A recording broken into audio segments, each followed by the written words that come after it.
آیت قرآن کا پڑھ لیا، جب بھی کسی نے آیت قرآن کا گر پڑا تحت الشرع میں قافلہ شیطان کا.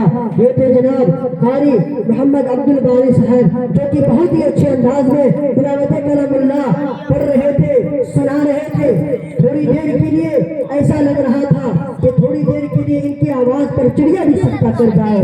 میرے عزیزوں، میرے بزرگوں، سامعین حضرات، آج ابھی ہم لوگ قرآن کریم سماعت کر رہے تھے، لیکن بڑی افسوس کے ساتھ کہنا پڑ رہا ہے کہ آج ہمارے معاشرے میں، ہمارے گھروں میں قرآن تو ہم رکھتے ہیں لیکن اپنی طاقتوں پر سجا کر رکھتے ہیں. اللہ اکبر کبیرہ.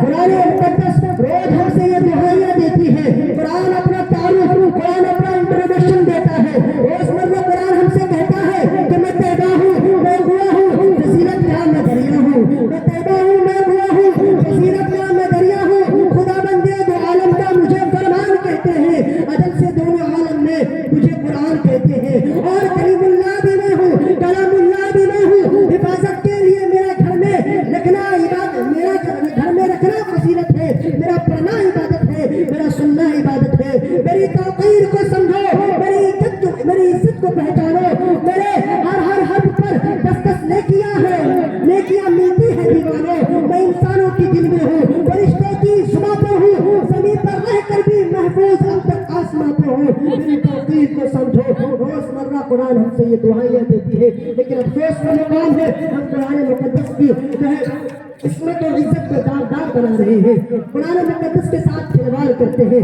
افسوس کا مقام ہے. میرا عزیز و میرے بزرگوں، ابھی آپ قرآن مقدس سماعت کر رہے تھے. قرآن کریم کے بعد اگر کوئی شخصیت تعارف و توصیف کے لائق ہے تو وہ ہے آمنہ کے نام، عبداللہ کے لخت جگر، عبد المطلب کے نور نظر، احمد مصطفیٰ، محمد مصطفیٰ، عربی رسول صلی اللہ علیہ وسلم کی ذات گرامی ہے. اب آئیے میں نعت نبی گنگنانے کے لیے نعت کے میدان میں لیے چلتا ہوں، اور اس سے قبل میں یہ اشعار، یہ شعر میں سناتا ہوں کہ خیال طیبہ ہمیں بے قرار کرتا ہے، خیال طیبہ ہمیں بے قرار کرتا ہے. خدا کا فضل کا بندہ انتظار کرتا ہے، کوئی کرے یا نہ کرے ذکر شافع محشر، کوئی کرے یا نہ کرے ذکر شافع محشر.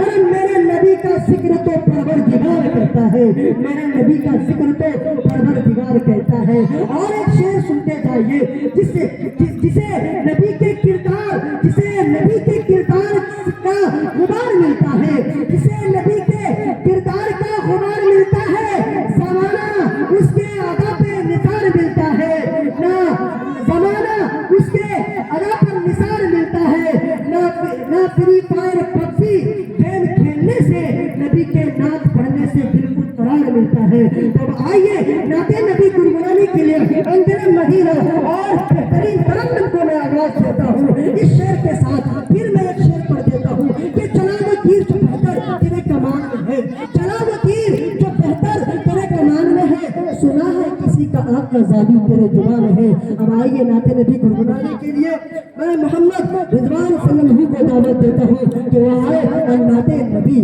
گنگنائیں.